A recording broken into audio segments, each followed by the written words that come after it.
Don't sit right here with your back to Prabhupada, please. Just slide over.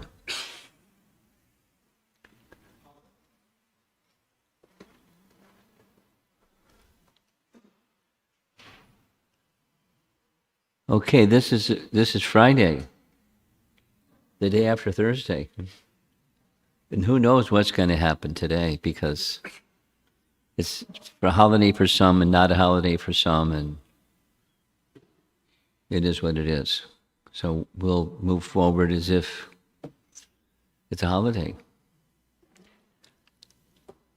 This morning class and the one following breakfast are pretty much closely connected, because the one after Kurukṣetra is to focus on King Kuru. And Kurukṣetra is named after King Kuru. So it's a doubleheader. However, Kurukṣetra has reference way back in the Upanishads. Taittiriya Aranyaka gives the actual location of Kurukṣetra.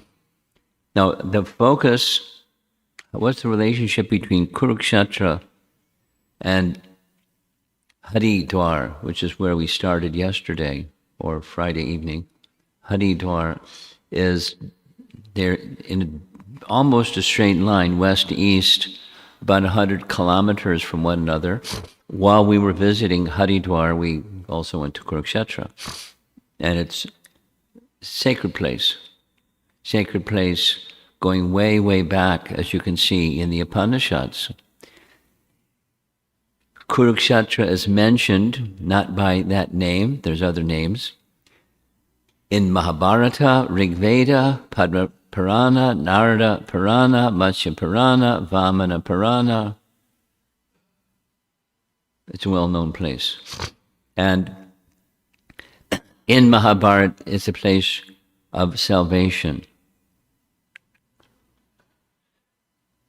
for one who dies here. So if you want salvation, salvation can mean different things to different people, but attain heaven, that's one of the wishes of King Kuru, we'll hear about later.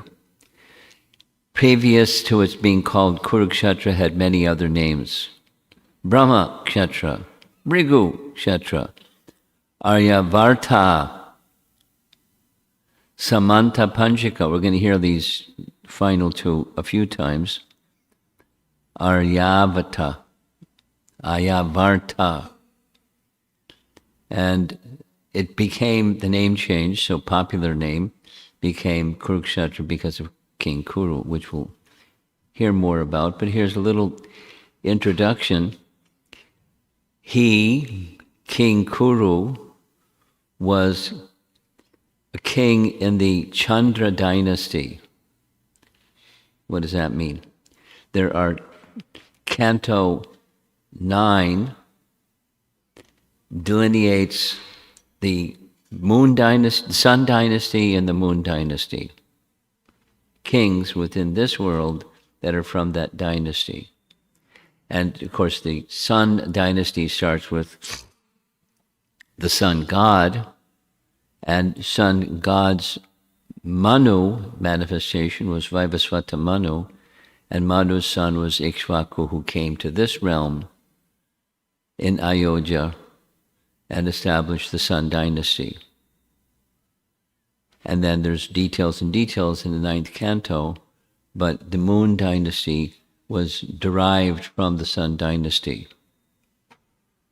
And so King Kuru is in the Moon Dynasty, and Krishna is in the Moon Dynasty, and so forth.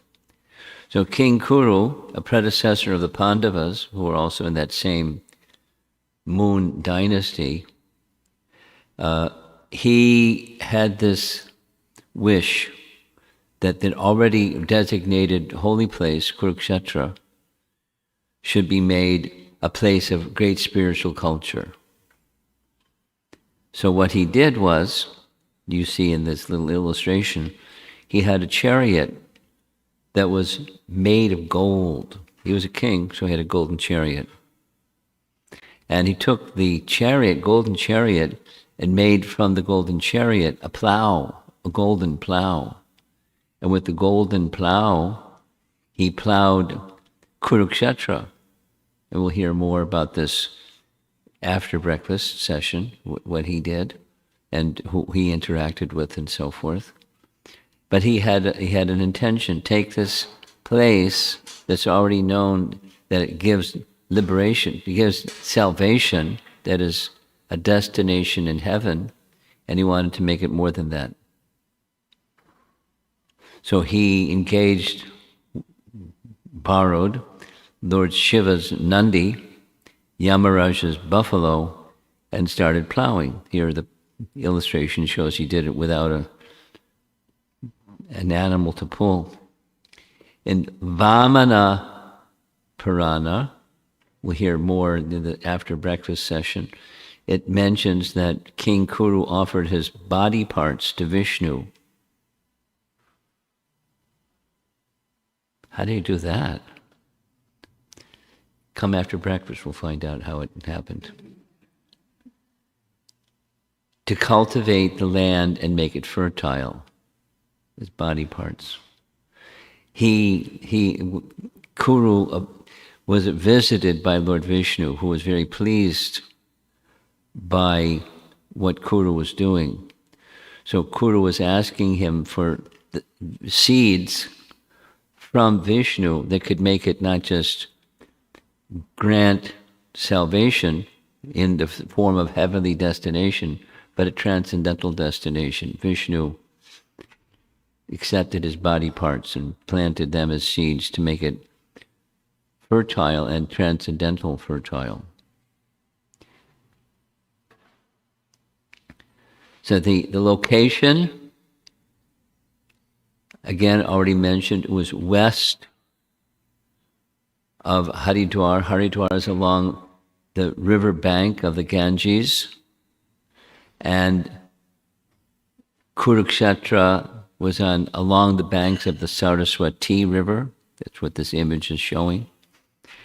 And his sankalpa, his intention, was to invest spirituality within the land, not just, again, same word, salvation or heavenly destination. And to assist in that transcendental destination by residing in and giving up one's life, etc., in Kurukṣetra, there's this specific list of 8 virtues. Here's the list. And that was his interest, to invest these virtues in the land. Indra saw what he was doing. We'll hear more after breakfast, but Indra just laughed. Indra came to visit King Kuru and asked, "What's up? What are you doing?" And King Kuru said what his intention was. And Indra just laughed and left. And he came back again, and he came back again. 3 times he came back again. And there was King Kuru, still enterprisingly doing what he could do to make the place spiritual, not just, heavenly. Indra made this commitment. He was impressed by the effort of King Kuru. Anyone who died there while fighting or while performing penance, they would get admittance into heaven, because Indra doesn't have jurisdiction over the spiritual world, but Vishnu does. So there was an encounter with Lord Vishnu. But just with Indra, he gave this benediction. So it's a place where persons would go to perform austerities and various activities of piety. It's a land of piety. It's a holy place. going way, way back in time. It's a holy place. And now it's more than, a holy place because of the interaction with Lord Vishnu. Now, this topic of the King Kuru's 8 virtues, how do you till land and make virtues come out of the land? That was this idea of the seed of virtues. And Kuru gave his body parts to accomplish that. And Vishnu assisted him. So here are the 8. There's not going to be an exam at the end of this class, don't worry. You don't have to memorize these 8. But, they're virtuous characteristics. And he was interested in the holy place, investing these virtues in the land. And Indra reciprocated, Lord Vishnu reciprocated, and therefore the name changed from what the previous names were to identifying it as Kurukṣetra. Here's a map. Now the individual who helped assemble all this, he has some interesting paintings that from museums all around the world that have very, very, very old paintings depicting scenes from Kurukṣetra. So here's a map from 1000 BC, or characterizing from that period of time. There's the Kuru kingdom, right in the center. And you see on the far right, that's Hastinapur, and you see the distance between Hastinapur and Indraprastha. That's when the Pandavas came back after being in the forest for such a long time with their father, they requested and they were given half the kingdom. But half the kingdom at that time was just a forest. And then later Mayadanava built Indraprastha, big capital. So the Pandavas had their capital, and the Kauravas had their capital, Hastinapur. And just below Indraprastha, just different Shurasena, you see at the very bottom, there's Mathura. So it gives you an idea of relatively, where is the Kuru kingdom in relation to Vrindavan and Mathura, which we're more familiar with. And notice in the northern section, this Kuru kingdom is at the foot, the phrase is used again and again, at the foothills of the Himalayas. And the Himalayas are also identified as Himavat. Anyway, the Panchala kingdom on one side, the Matsya kingdom, King Shurasena, 1000 BC.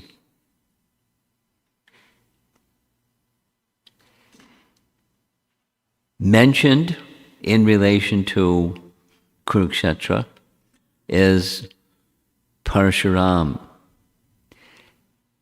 The place, Kurukṣetra, has in it a place called Samanta Panchaka.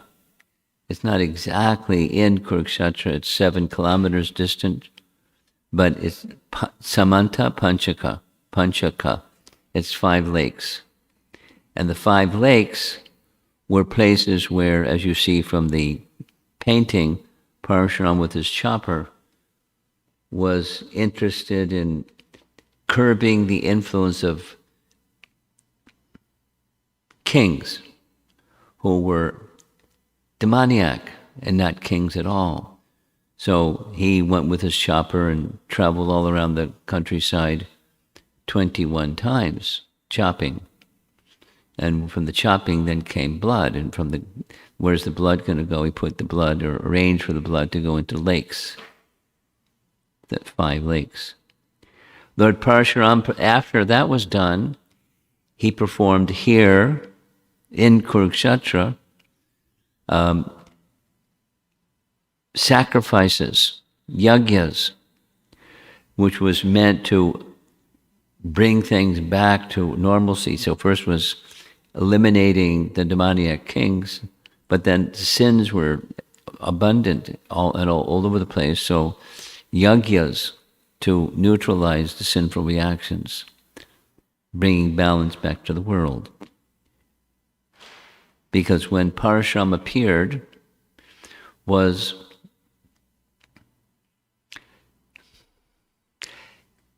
before Krishna appeared. And before Krishna appeared, and when Krishna departed, there's a change of yugas. So anyway, Lord Parashuram dug 5 big lakes, Samanta Panchaka, and filled them with blood. Prabhupada said the blood was later turned into water. Doesn't say how it happened, but Krishna must have made some arrangement. So we'll see a photograph in a moment, but there's a place where the lakes are proximate to one another. Sannihit, or assembly of those 5 lakes. It is said on the new moon, or Amyavas, when the moon is dark moon, all the holy places personified assemble at this lake. And when there's a solar eclipse, pilgrims come, of course they go to other places as well, but they come to this place, Sannihit Lake, which is known as the abode of Vishnu. Here it is, Sannihit Lake,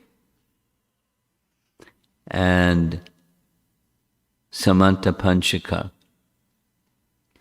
This is one, the place where they're close proximity, but 5 lakes that are now water, but originally a lot of blood. And Parashuram very neatly arranged everything to go into these lakes. So now comes some very old style artwork found in different museums here and there. In this painting on the left side, you see a white umbrella. And underneath that white umbrella, that's the humble Duryodhana. Underneath. And over on the right side is Krishna and Balaram with their conch shells, blowing their conch shells, indicating that the battle of Kurukṣetra is about to begin. Notice, it looks like the numbers were far more vast on the left side than the right side. The Kauravas were outnumbering the Pandavas. But that doesn't mean they won, because virtue wasn't on their side. This is another map indicating, this is, academic people, late Vedic period, at a time when Kurukṣetra had a different name, Aryavarta. And, this is scholars, which is not Hare Krishna or Gaudiya Vaishnava language, but it's scholars' perspective. They call a Vedic period, and the location, as you can see from the map of India, is in the northwestern part. And just east, you can't see because the letters are really small, but they're the kingdom of Magadha. Jarasandha was from the Magadha province. And in that Magadha province, not only Jarasandha was a little demoniac, but in this Magadha province, it was the origin of non-Vedic Indo-Aryans. And within India, Jainism and Buddhism manifested prominently. So Lord Buddha's appearance is in that area. And the Buddhism flourished in that area also. It's a landmark. There's places all over the internet that show this bronze sculpture of Krishna and Arjuna on a chariot during the Kurukṣetra battle. And it's in Kurukṣetra, the sculpture, up on a pedestal, etc. To avoid the Kurukṣetra battle, Krishna was deployed. They requested him, if anyone can do it, you can do it. So he went all the way from Dwarka to Hastinapur to plead with Dhritarashtra to avoid the war. Dhritarashtra he wanted the war. He wanted the war because he felt his son was so powerful and had so many armies and so many this and so many that Duryodhana responded to Krishna's plea and basically saying no and insulting. Here's another nice painting. So that the spotlight is on Dhritarashtra, the blind king, and Krishna is over on the left. He doesn't need a spotlight. He's effulgent. Seated next to him, on his right, there's Narada Muni and so many other personalities in the big assembly hall. It's a nice painting. Duryodhana said no. Krishna is speaking to Dhritarashtra, but Duryodhana said no. And his father remained silent, which means complicit. Now, another very old painting, look at Arjuna, he's bigger than Krishna. And he's like as big as the horses. But anyway, that's the style of art of that time. Very old painting. Here's a manuscript with an illustration in the center depicting the Kurukṣetra battle. And again, it's a museum piece. So the indication is that through the ages, the Kurukṣetra battle has been a very popular topic. That's our discussion for today, Kurukṣetra. And here's another artist depicting the war council.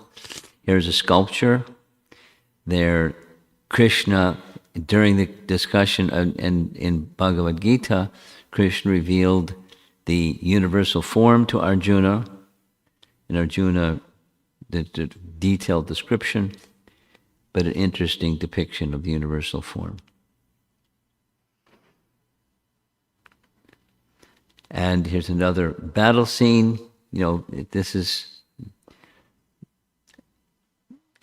ways that people that don't know much about Bhagavad Gita, they can find out something by going to museums and seeing these images in museums. Here's Grandfather Bhishma on a deathbed from the Smithsonian Institute. Here's another painting. It's a little have to study it carefully, but Karna kills Gatotkacha. A long explanation. It's Mahabharata. Anything to deal with it, Mahabharata is a long explanation. Hidimba had a sister, and Hidimba's sister was Hidimbi. This is when they crossed through the tunnel and crossed to the tunnel. Bhima carried them on the other side of the tunnel to a place where they took rest in the forest in the dead of night. And a Rakshasa, a man-eating Rakshasa, came to devour them. They thought, lunch, fantastic.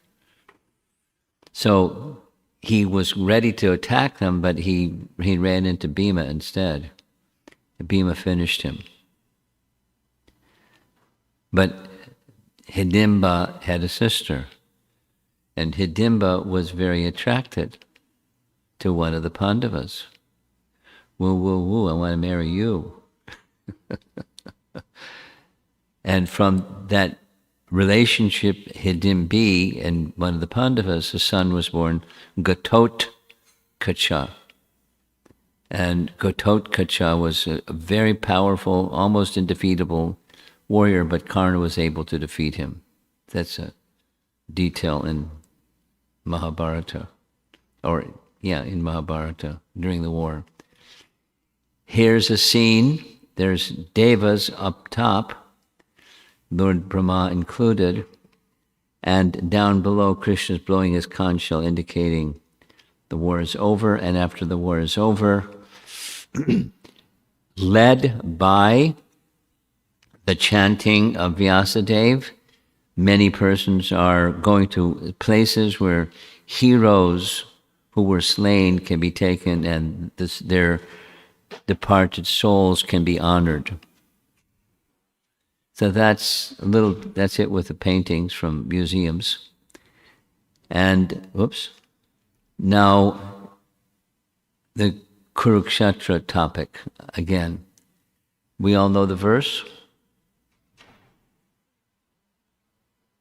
First verse of Bhagavad Gita.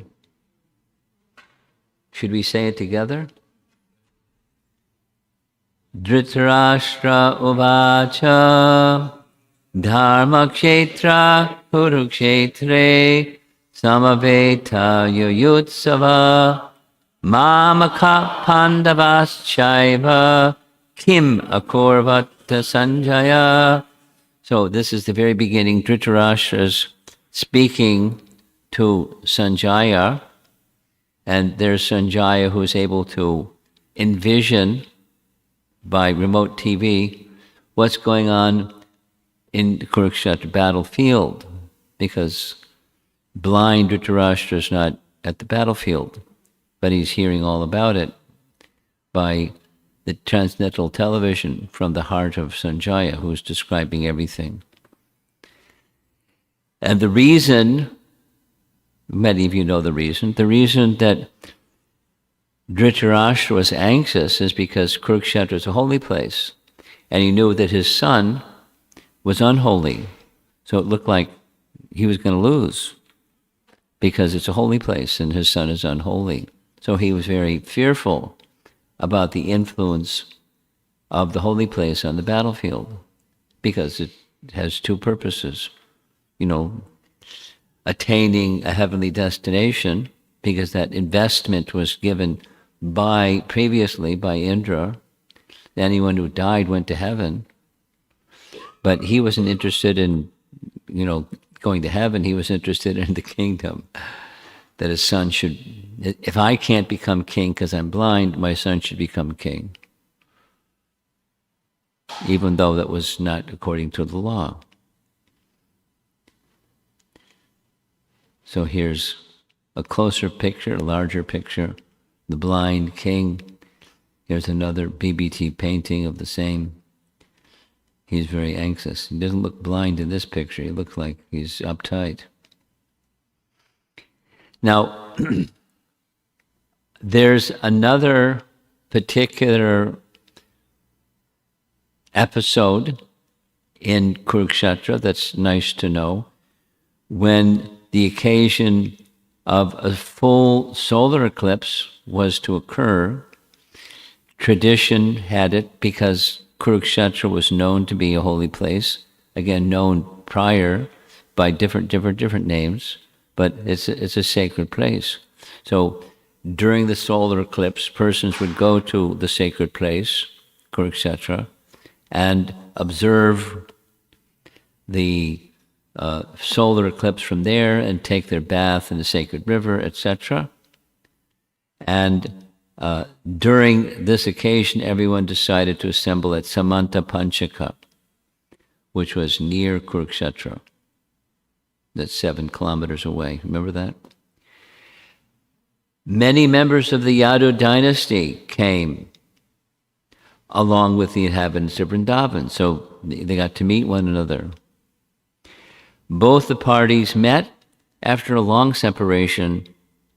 They had their minds always fixed on Krishna. And so they were freed from all material activities. Now this is a very old BBT painting.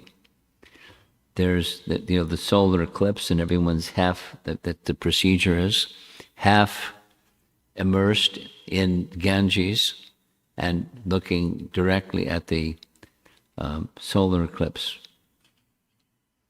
When the visitors saw Krishna and his thousands of queens, because he came all the way from Dwarka with all his queens, 16,000, they were fully satisfied at the sight of such beauty and transcendental opulence, because they're pretty exceptional, 16,000 queens and their opulence. So here's a,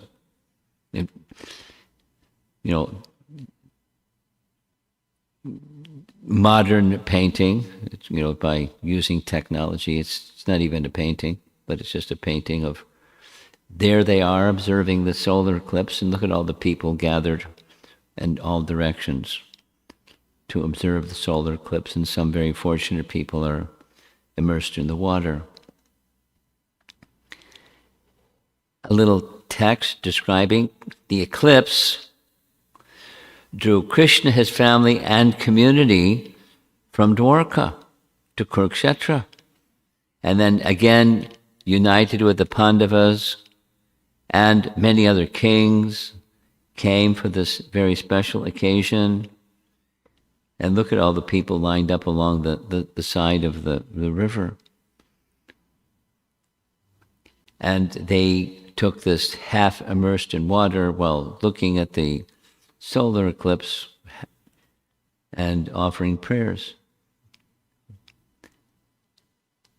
Another of those kinds of illustrations. And there's this, again, being with family members that they hadn't seen in a long time.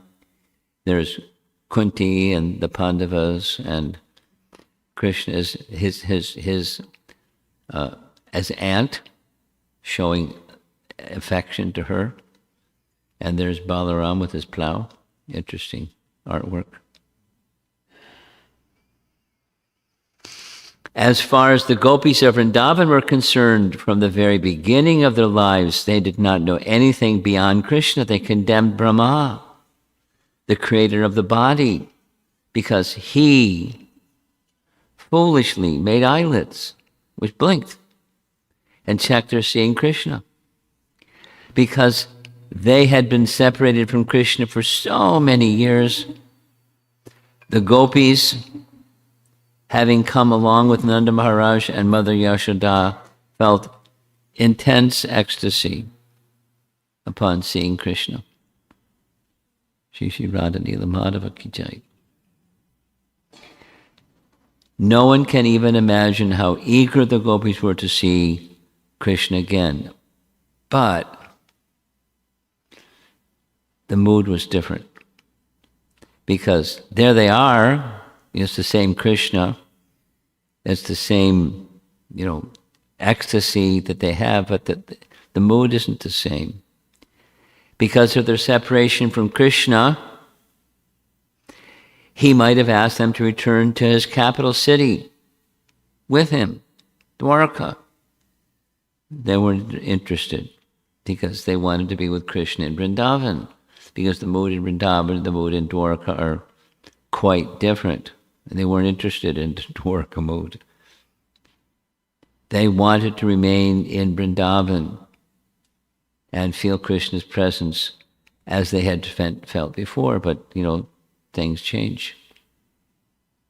They invited Krishna to come back to Vrindavan. But he's got 16,000 queens. Srimati Radharani refused to go with Krishna to Dwarka to enjoy his company in the atmosphere of royal opulence. For she wanted to enjoy his company in the original Vrindavan atmosphere. Lord Krishna, being profoundly attached to the gopis, never goes away from Vrindavan, so it was appearance only. He stayed hid himself in their hearts. And the gopis and other residents of Vrindavan remained fully satisfied in Krishna consciousness. So a little episode a very important episode in Krishna's pastimes in relation to Kurukṣetra. Here's the place commemorating where Krishna actually spoke Bhagavad Gita. There's a very, very, very old banyan tree underneath which it is said Krishna spoke Bhagavad Gita to Arjuna. And as you see at the bottom illustration there, Krishna's lotus feet, marking that's the spot. The battle began on Moksha Ekadasi. It lasted for 18 days. Here's a worshipable place where Krishna is conducting his discussion with Arjuna at the place where it was actually conducted. Nearby, it is said, Lord Brahma created the earth here. No, who can say, but Brahma Sarovar, they have a place where they say, during a solar eclipse, hundreds of thousands of pilgrims come to take bath by tradition in this place, Brahma Sarovar. It's larger than other lakes in the area and is well maintained by the Kurukṣetra Development Board. And many people come, pilgrims come and they like this place. It's very clean and very attractive. On the northern side of this Brahma Sarovar, there's a Radha Krishna temple that Bhaktisiddhanta Saraswati Thakur established. So there you see at the bottom, the image isn't big, but it's Radha Krishna deities and Lord Chaitanya next to Krishna.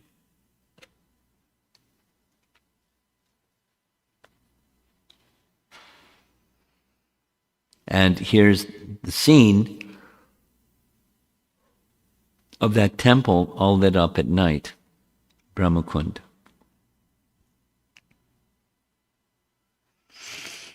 Here's Bhishma Kund. Look at the kund on the right side. It's a bow in the middle of this kund. During the battle of Kurukṣetra, Bhishma, grandsire of the Pandavas, lay here on his deathbed, made of arrows, piercing his body. When he asked Arjuna to quench his thirst, Arjuna knew that the great Bhishma did not thirst for water of this world, so Arjuna pierced the earth with an arrow, and Ganges water gushed out like a fountain. You've seen paintings of that.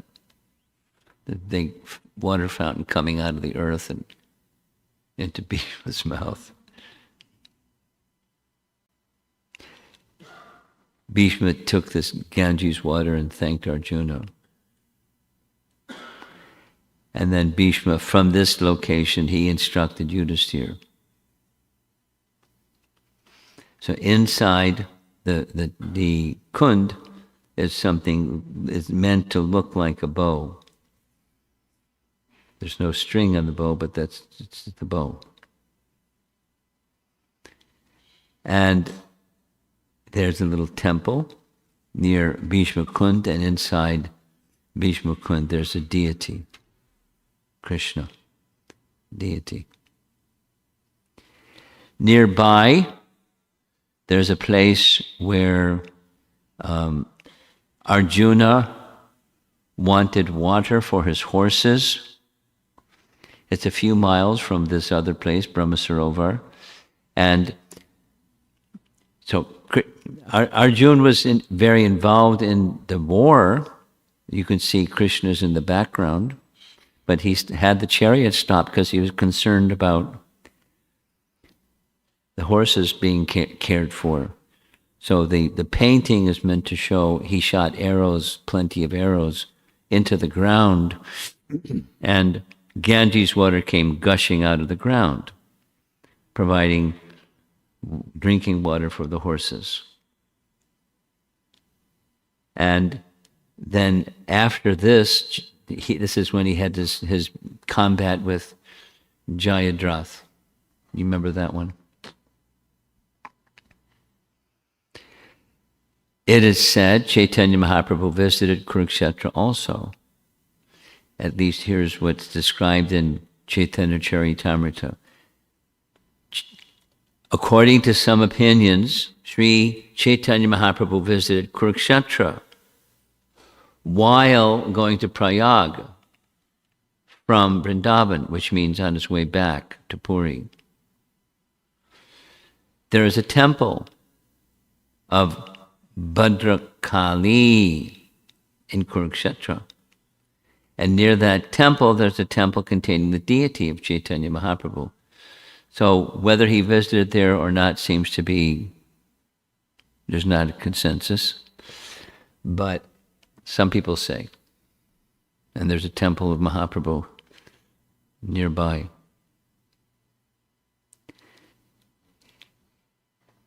When Chaitanya Mahaprabhu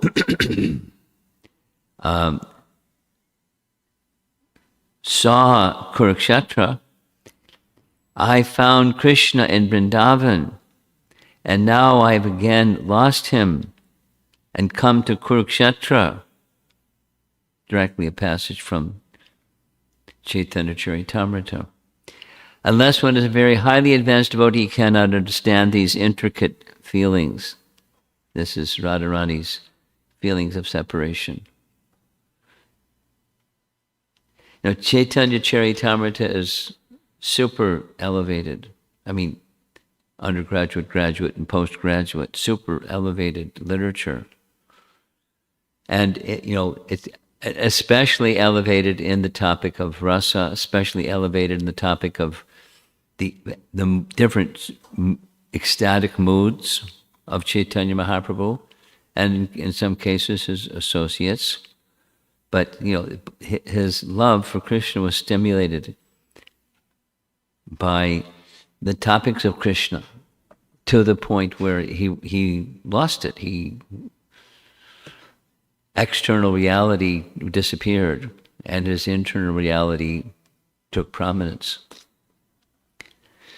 Chaitanya Mahaprabhu experienced divyon mada, transcendental madness in separation from Krishna at Kurukṣetra. Krishna displays his opulence, whereas in Vrindavan, he is in his original position. Krishna never goes a step away from Vrindavan, therefore Kurukṣetra is less important for the gopis than Vrindavan.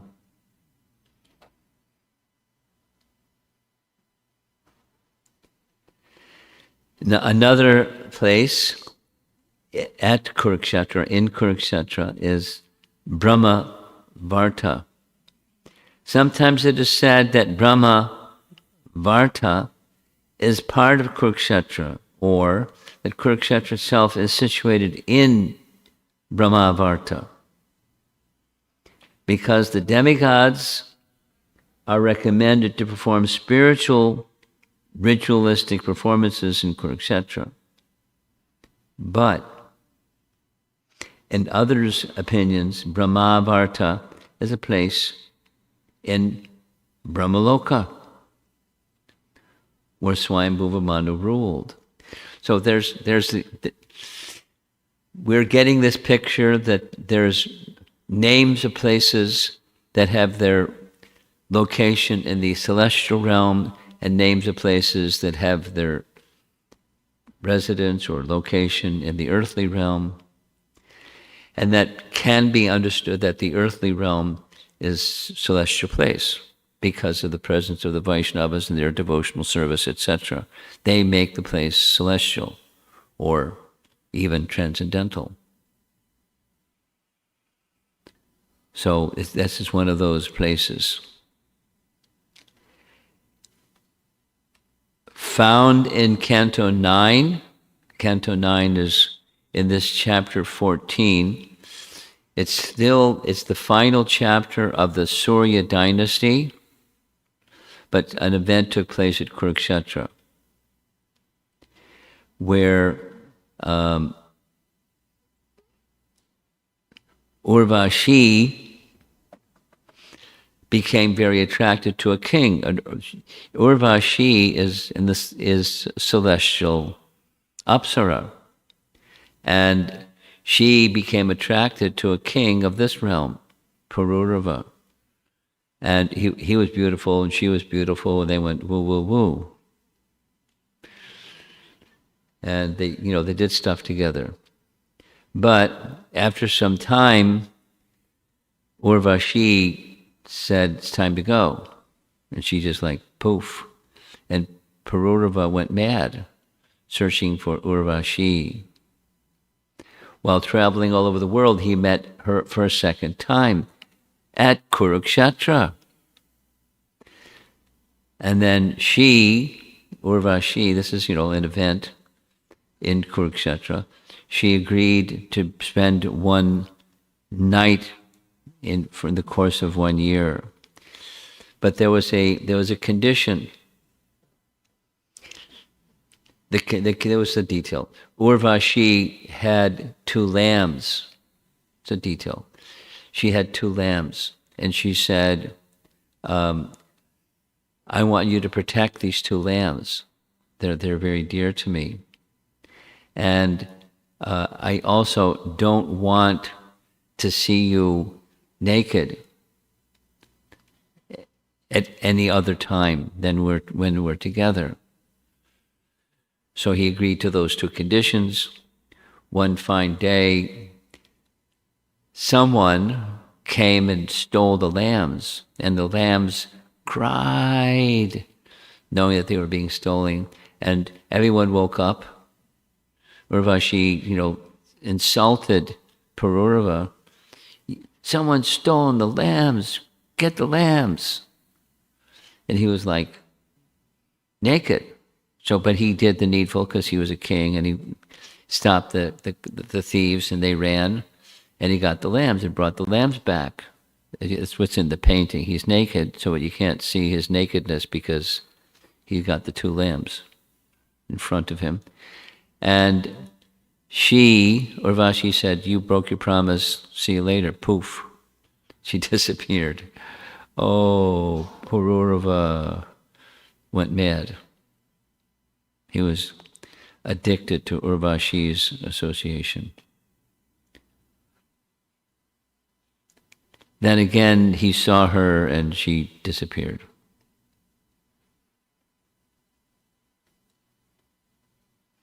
Kurukṣetra story. Urvashi and Pururava.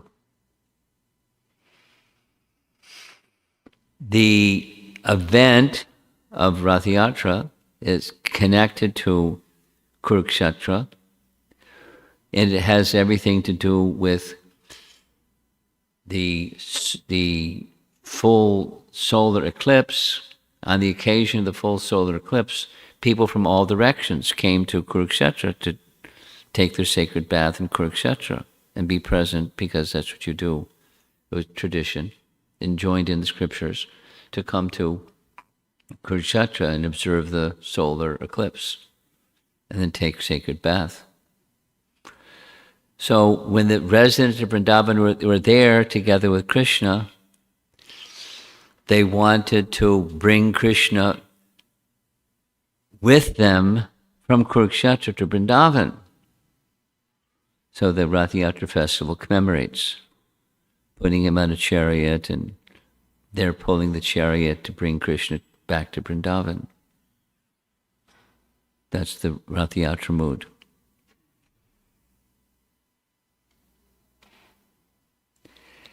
Almost done. This is one place in the area, very, very close, 17 miles away. And it's a pool of Prithu. Pool of Prithu. So that is King Prithu, who was the Lord's Palana Shakti incarnation. He performed rites for his father here. And so every day it's now become a place where, along with some other places in India, pilgrims come and perform funeral rites for the departed parents or ancestors or something. And here's another photograph of the same area. Finally, interesting, 1965, Sumati Maharaj was approached by Srila Prabhupada for his passage to come to America on one of her steamships. But how did they know each other? Around 15 years, 10, 12, 15 years earlier, Sumati Maharaj, a religious lady, was visiting Kurukṣetra. And she noticed off in a distance there was someone sitting there chanting japa. And she felt a vibration and had some impression that that person is an exceptional individual. So she came and offered her respects and introduced herself. And Prabhupada didn't forget that incident because they had some exchange. And then later that was like the door was open for him to go to Sumati Maharaj and ask for passage to America. And she tried to persuade him otherwise, and Prabhupada was determined, and she gave him a cabin in one of her cargo ships going to America. So she had this, she was a religious lady, and she could understand here's not an ordinary personality, and offered her respects to Prabhupada, who engaged her in service to Krishna. So that's part one, or our little session about Kurukṣetra. And after breakfast, we'll go into part two. That's like focusing more on the person than the place. And just a little bit of elaboration.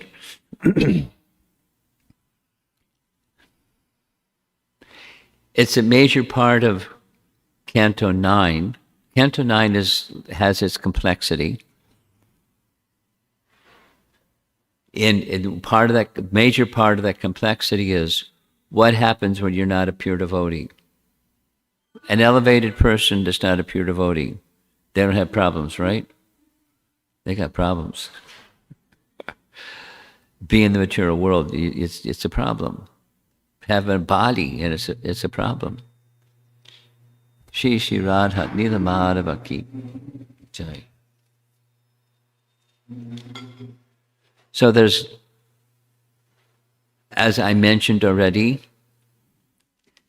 there's Kuru is in the Chandra dynasty, and Kuru had some difficulties, and they all had some difficulties because they're elevated persons, but they're less than pure devotees. And how do you deal with problems when you're not a pure devotee? You engage in problem solving. That's what you do. And is the problems ever solved? Never. It may be replaced by another problem, but it's not solved.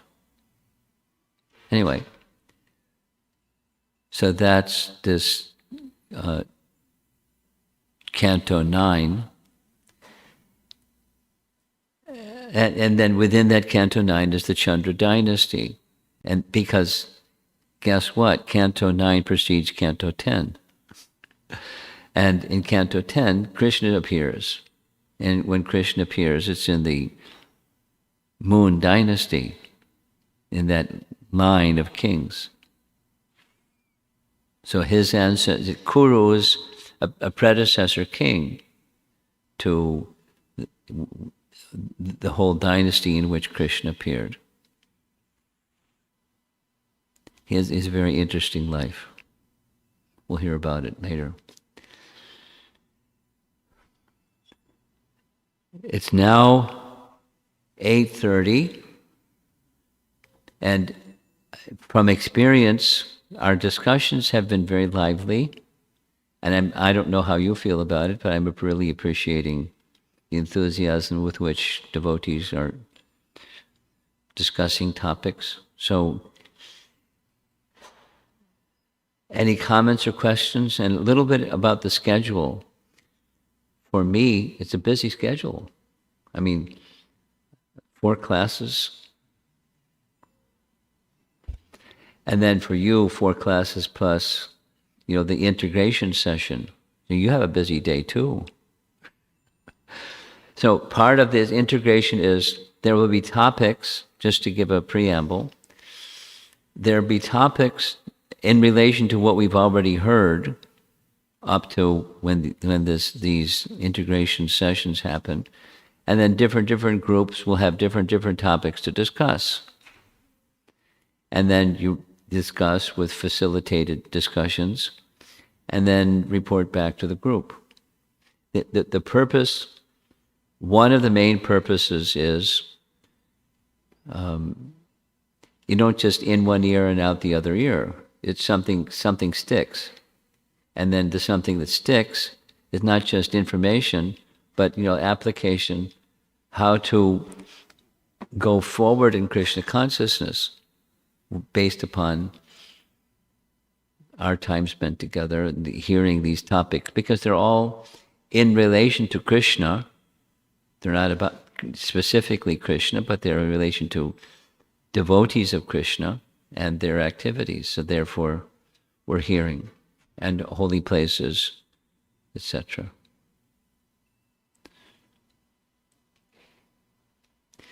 So let's see if there's some discussion. Wow, that was quick. Hare Krishna, Guru Maharaj, thank you. This is from yesterday's Saptarishis class. And in the end, you were mentioning that how to develop strong spiritual connection with our parampara and to take shelter. This is not a question. You're making a statement. No, I'm a question. How to? How to? How to? You know my answer to how-to questions. Those of you who don't know my answer to how-to questions, it's 2 words. Sadhu Sangha.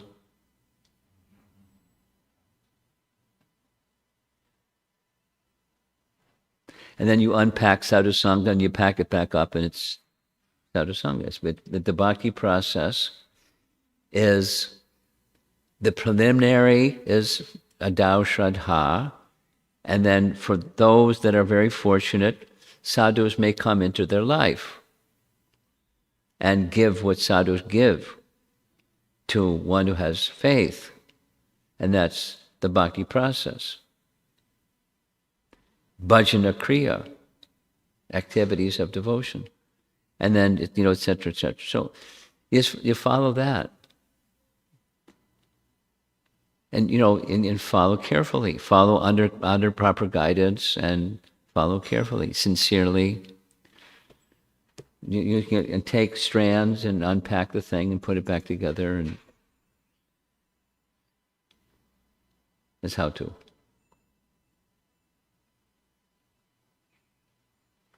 You don't know how many times,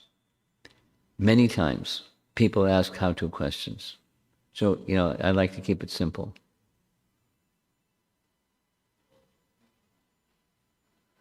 Behind you. That's okay. Give it to him.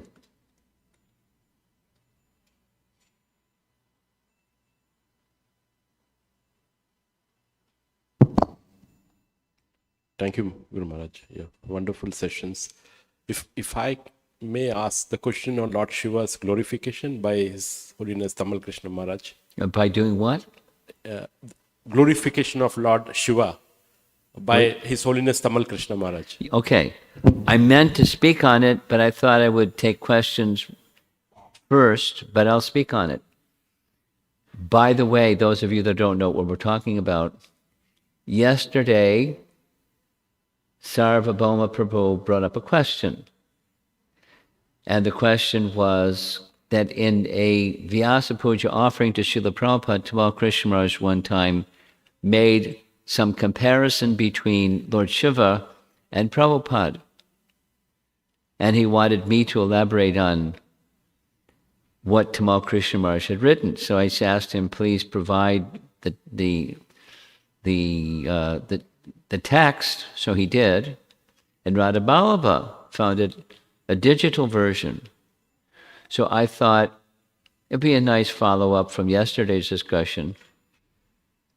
So I'm going to read what Radha Ballabha sent me because I don't have Sarvabhauma's book.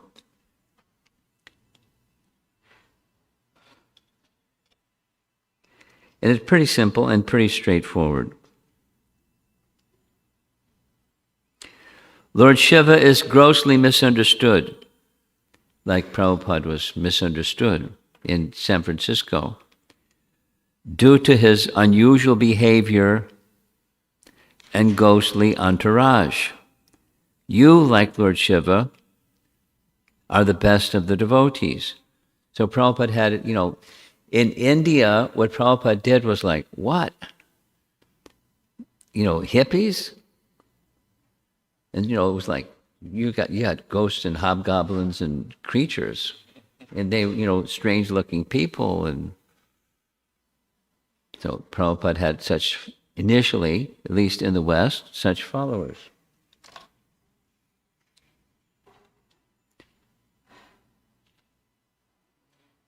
You, like Lord Shiva, are the best of the devotees, the deliverer of the most fallen. So this is the comparison. Next, as Lord Shiva rides upon his white bull Nandi, you are carried on the back of Dharma. A likeness between the two. Shiva means auspicious. He holds the Ganges and the moon on his head and a Trishul, his trident, and Damaru drum in his hands. Similarly, you are the brilliant moon-like disciple of the star-studded Saraswat firmament. So like Indra appears in these ways, and in the line of our disciplic succession, you also descended in our midst, in the Western countries, and like Lord Shiva, just benedicted us. You are as auspicious as Lord Shiva, because he's auspicious. Shiva means auspicious. For the same Ganges only agreed to come to earth if she, the Ganges, could be purified by personalities like you. It was one of the conditions. When petitioned by Bhagirath, she said, well, what about, I don't want to carry all the sins of all the people that want purification by taking bath. He said, don't worry, there's plenty of saintly persons and they'll accept the sinful reactions from you, the Ganges. So she agreed. That was one of the conditions. Oh, Krishna. The whole world dances to your Brihat Mridanga rhythms, urged on by the three prongs of Krishna's Prashadam, holy name, and books, your books. So, when Lord Shiva appears, people celebrate and dance and do things. So it's just a comparison, a likeness of one who was misunderstood. That's how the first paragraph begins. When the Hare Krishna people and you came to San Francisco, no one understood what's going on. Had they ever seen anything like it? So they were bewildered by the scene. So persons similarly bewildered by Lord Shiva. And then the rest of the comparison. And I must say, I said it yesterday, but Tamal Krishna Maharaj's writing skill is excellent. his word crafting was very polished and well researched, and exceptional personality in many ways, including his writing skills. Anyone else? Something online? Yes? Go ahead.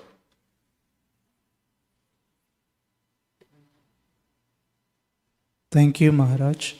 Why did King Kuru make so much endeavor to make Kurukṣetra a spiritual center, while it was already a sacred place as per scriptures which predate King Kuru? Well, we'll touch on this topic after breakfast, but because the person's asking, in principle, he wanted to move it from a place from which one can get destination in the heavenly realm to a destination in the spiritual realm.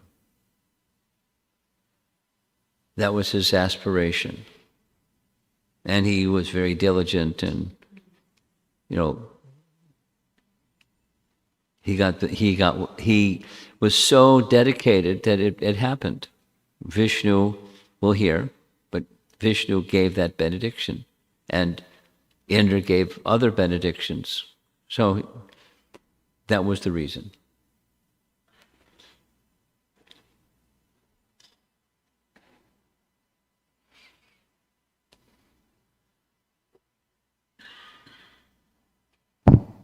Hare Krishna, Guru Maharaj. So my question is about the map that he showed for... I showed two maps. Which one? One which showed Ganges and Yamuna River going through the Indraprasth and Ganges going through the Hastinapur. So Indraprasth, I believe, is Delhi as per today's location. And I don't know where Hastinapur is. What Hastinapur is. You don't know what it is? Yeah, where it? Yeah, exactly. So Hastinapur. Is this the map you're referring to? Yeah, yes, Guru Maharaj. So which place is Hastinapur in It's right shown on the map. But in today's time, which place is this? It's the same. It didn't move. It didn't get up and walk away or something. No. What do we call that place? Well, Hastinapur. No. No, I'm not sure what you're asking. Today's New Delhi is yesterday's Hastinapur. Is that what you're asking? Is that what you're asking? Please be clear what you're asking. Yes, so Guru Maharaj... they're different. Yeah, they're different. Yeah. But I don't know which place, what do we call that place? It's still called Hastinapur? It's just on the map. Just read what the map says. I don't know more than what the map says. Does somebody in the room understand what he's asking and have an answer to what he's asking?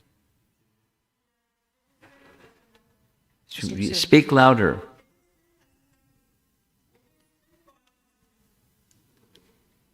I couldn't hear. What'd she say? Yeah, it is still Hastinapur. It's still. I didn't know that. It was and it is. Yeah, I didn't Hare know that. Krishna. Okay. Next to you. Hare Krishna, Guru Maharaj. Thank you for wonderful presentations. Could you please elaborate on what is the difference between austerity and yoga on the 8 pillars of... You want to see that chart again? Where's that chart? No, it's back here.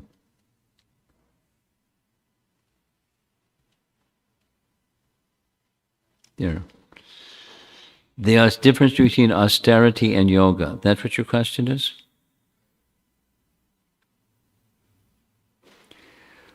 Well, to properly perform yoga, there has to be austerity. There's lots of things that are essential elements for yoga.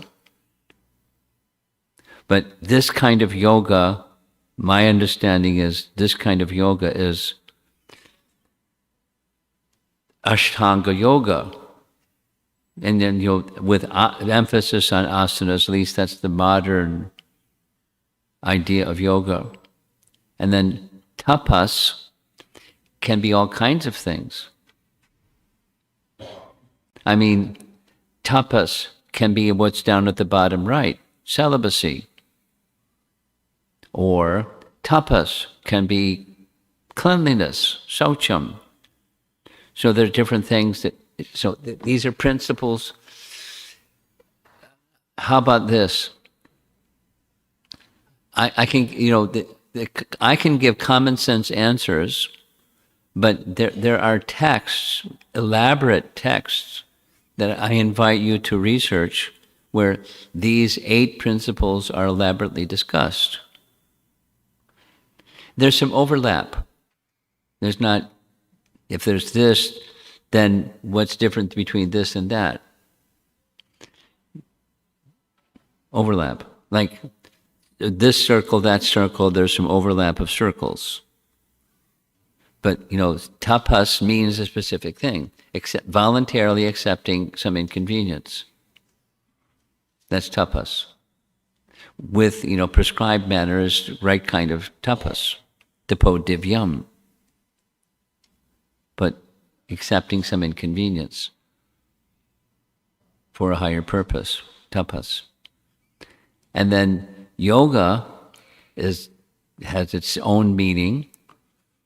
The image that the artist decided is the asana part, but, linking with the Supreme.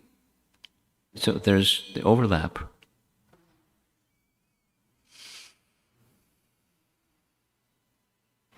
Different types of yoga, not just this one that's depicted here. Linking with the Supreme.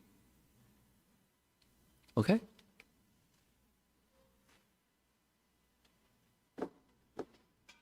Yes.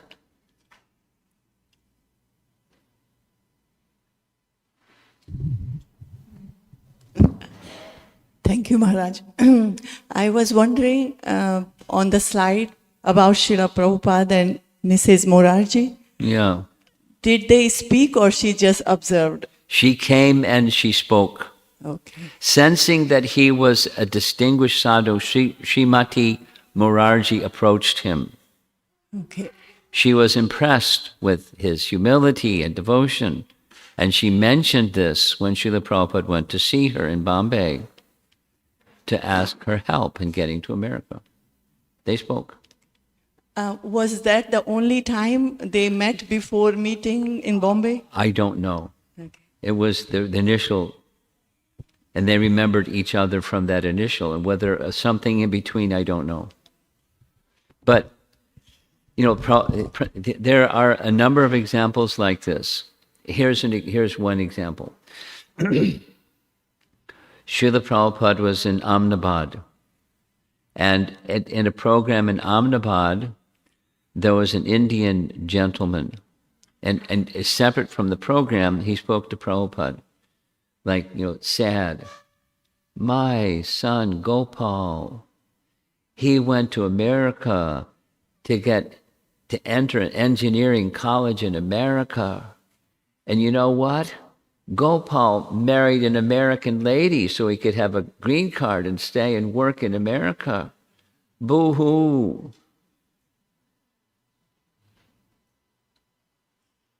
So Prabhupada later contacted his son Gopal and said, he just one-time interaction, and wrote a letter to Gopal, I met your father, could you assist me? So, Prabhupada it was very personal, and, he followed up on things, because he had nothing other than an instruction. So he was very alert to details of how to do Mission Impossible. So I don't know if there was an in-between meeting with Sumati Morarji. All it took was one.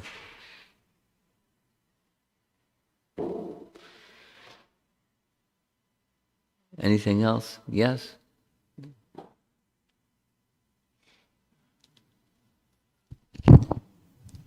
Maharaj, this is from the first day's class when you give an overview of it. Yeah, okay. And you are giving about the Haridwar's glory of Haridwar and Yes. Rishikesh. Yes.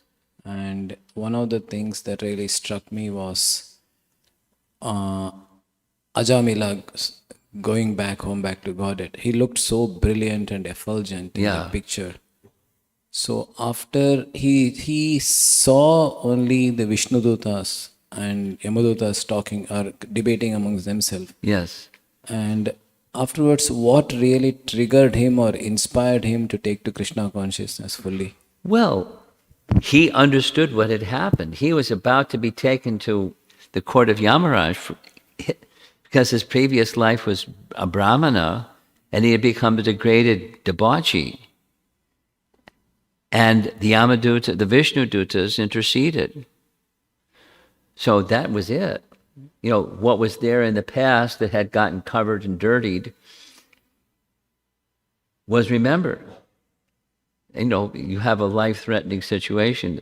If you were to meet the Vishnudutas, you'd probably get inspired too.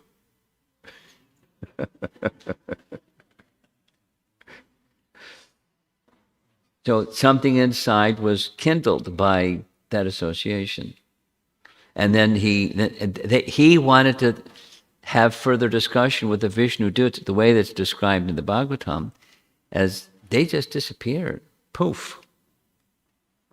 And there he was,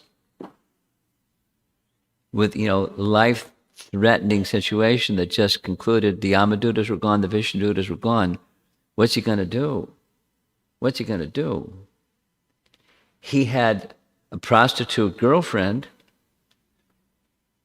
He had a previous wife, and who knows what, you know, he left. He left his children, left his dependents, he just left. And went to, so, take shelter in a Vishnu temple in Haridwar. And did what he did. And then the way that it's narrated, the very same Vishnudutas descended into Vimana to take him away. So, nice. Huh? Well, you would look effulgent too.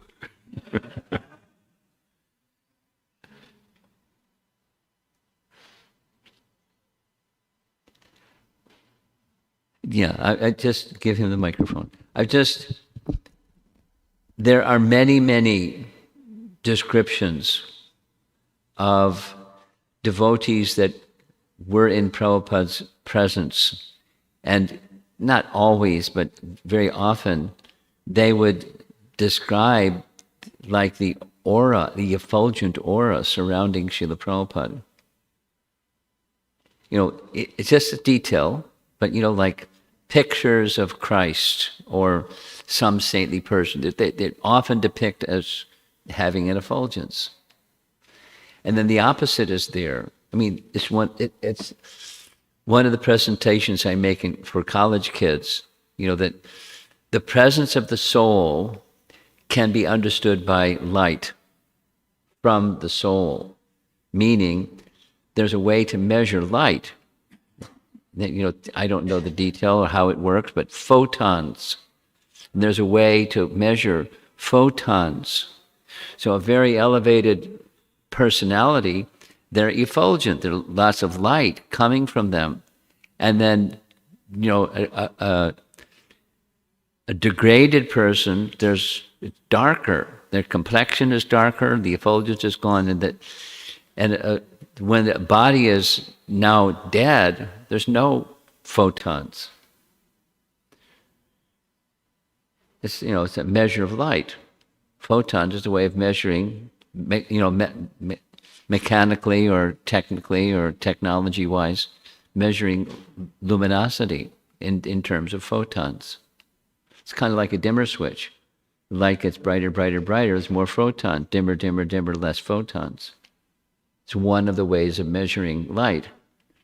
So a spiritual personality is luminous because the soul is luminous and the soul is less covered in a spiritually elevated person, so they're effulgent. When there are many descriptions when Prabhupada would enter into a room, the room would light up. You know, I guess you had to have been around Srila Prabhupada to be able to recognize. You don't have to turn a light on, just be around Prabhupada. It's luminous. Go ahead. Krishna Maharaj, from yesterday's class, Shiva drinking poison Yeah. for sake of demigods. Like it is also accepting voluntary suffering for other living Yes, entities. exactly. So There's some details and details.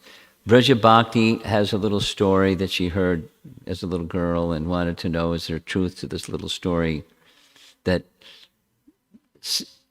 a Parvati did something to prevent him from swallowing. You know, I don't know if there's any scriptural reference to any of that, but he held it in his throat is generally the description. Now, how do you hold something in your throat and not swallow it once it's in your throat? It's in your mouth and then it's in your throat. How do you not swallow it? I don't know. Maharaj, in Bhagavatam it is stated that it is the highest form of worship for Paramatma, like of Paramatma. It is highest form of worship, of best form of worship. That form of? Of Paramatma. Which form? Like, I did not get the exact word. Like accepting, voluntarily accepting inconvenience for other. Okay, that was Lord Shiva. That's what makes him auspicious. Yes. He does stuff for other people. Yes. Yeah, that's your point. No. Like, That's not your point. my question is, what is the highest form of worship of Bhagavan? Oh, that's your question. Well, there are different opinions. But, you know, one opinion, Chaitanya Mahaprabhu, there's no greater way of worshiping the personality of Godhead than the gopis. And then there's, you know, the position of Lord Shiva. There's a whole, like, Vaishnavana Mita Shambhu, he's the greatest. Or then the gopis say the Govardhan is the greatest. So now we have three greatest. Which one's your favorite? It's a matter of devotion to answer that question. What's the greatest? They're all superlative. So is it the accepting tapasya for living entities or accepting? That's not the sole barometer or litmus test. It's you know, the unconditional love for another. In this case, the supreme. So there's no greater love than the gopis. But then the gopis say there's no greater devotee than Govardhan. Ask the gopis, they'll tell you. Thank you, Maharaj. Okay. I think we should end. It's time to end. So you're going to do some little, tell people what's next, right?